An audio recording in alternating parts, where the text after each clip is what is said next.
Coming up this morning on Daybreak, details on why Webster County residents are calling for their prosecutor's resignation. And even though we are in the middle of a pandemic, Missouri State University is stressing the importance of the art of neighboring. We explain. Also, it's fall, and with the sweater weather comes pumpkin patches and corn mazes coming up. One local farm opens to the public. These stories and more this morning on Daybreak. Good morning, and thanks for starting your week with us. Today is September 28th. I'm Jennifer Abreu. Joe is off today. Let's check in with meteorologist Elisa Rafa for our forecast first. Elisa, good morning, and it is definitely fall out there today. Really feeling the difference. I think especially since over the weekend it was still pretty summery, right? Everybody was out in shorts because it was still pretty warm. It really felt like summer yesterday. I was outside and just thinking about how that sun hitting you, and it just felt like summer. But then all of a sudden, after that rain last night, it is cold. Yeah, really strong cold front. Two totally different air masses, so today is going to feel way different than it did all weekend. We're starting out with some dry roads in Branson this morning. It is 52 degrees, so much cooler on the north and west winds on the back side of the front. Again, the last of the showers working their way out of here to the south and east with some really light showers near Mountain Home and Melbourne. But that's about it as far as what's left from yesterday evening's rain. It might be sprinkling in Springfield. Much cooler by about 10 to 15 degrees, especially up to the north and west. It's 54 degrees in West Plains, 52 degrees in Branson, and 50 degrees in Camdenton. So you might find some wet roads this morning. Otherwise, it'll be mostly dry this afternoon. An isolated shower possible up to the north and east as the whole front works its way out of here. Otherwise, expect just a few clouds and temperatures in the 60s, 65 degrees by dismissal. So you gotta make sure the kiddos have a jacket. It stays pretty cool all day today. The 7-day stays pretty cool as well with some multiple cool shots and a dry stretch through the week. Details on that coming up in 10 minutes. Jen? Elisa, thank you. Webster County residents are calling for their prosecutor's resignation following a rape case in an Amish community in Seymour. Ben Bergstresser negotiated a plea agreement against Aaron and Petey Schwartz for 5 years probation after they pleaded guilty to raping a 12-year-old relative. A protest is set to happen at the Webster County Courthouse later today.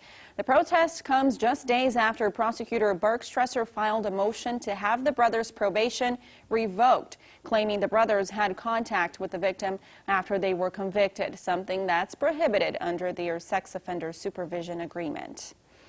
President Trump announced Judge Amy Coney Barrett as his Supreme Court nominee this weekend. Yesterday, U.S. Senator Roy Blunt said the confirmation process should take all the time it needs, but should not be dragged out. He's laid out a plan that I think meets all the standards of past hearings and could be done before Election Day. If for some reason it's not done, we'll do it after Election Day, but I think we're likely to get this done sometime in the month of October. Meanwhile, Democrat nominee for President Joe Biden says President Trump has other motives with his nomination.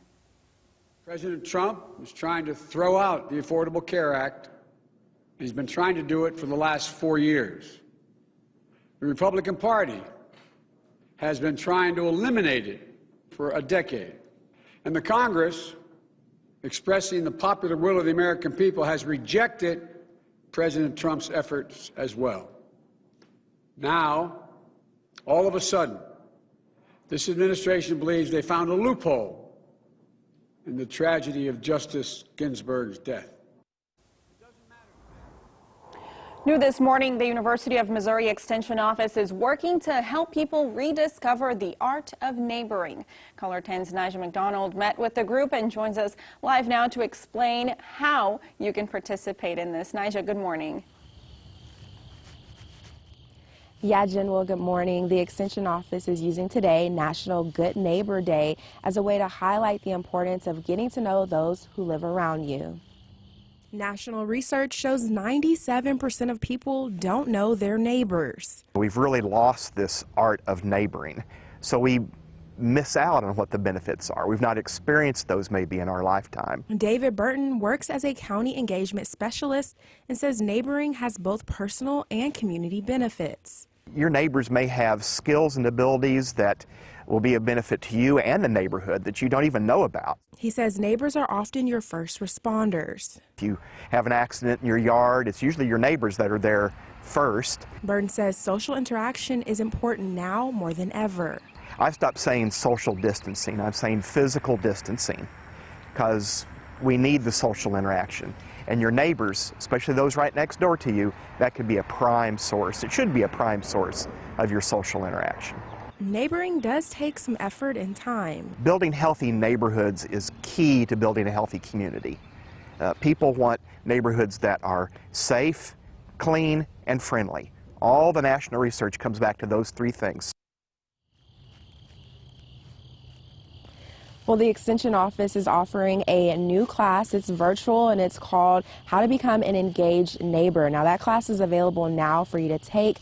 Go ahead and head over to our website, ozarksfirst.com, to learn more information on how to register. Reporting live in Springfield, Nigel McDonald, Ozarks First.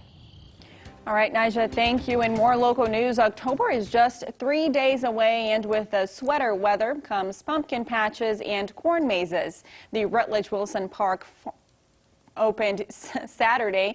This year, the pumpkin patch and corn maze are the only two annual fall activities taking place. Park visitors are asked to spread out and mask up, and some visitors say they enjoy the chance to get out and experience some fall activities. I think it's nice. I wish the leaves would change, but I think the farm is really cute. I really like the pumpkin patch. I really love the goats. The kids love the ponies and the cows. And then we went and we walked around the corn maze, so tried to get lost and find our way out again. Mostly just found our way back to where we started. The attractions are open Tuesdays through Sundays, 9 a.m. until 5 p.m. until October 25th. And looking at that apple picking forecast, it's going to stay cool as we head through the week and into the weekend with temperatures in the 60s. A full look at that 7-day forecast is coming up next.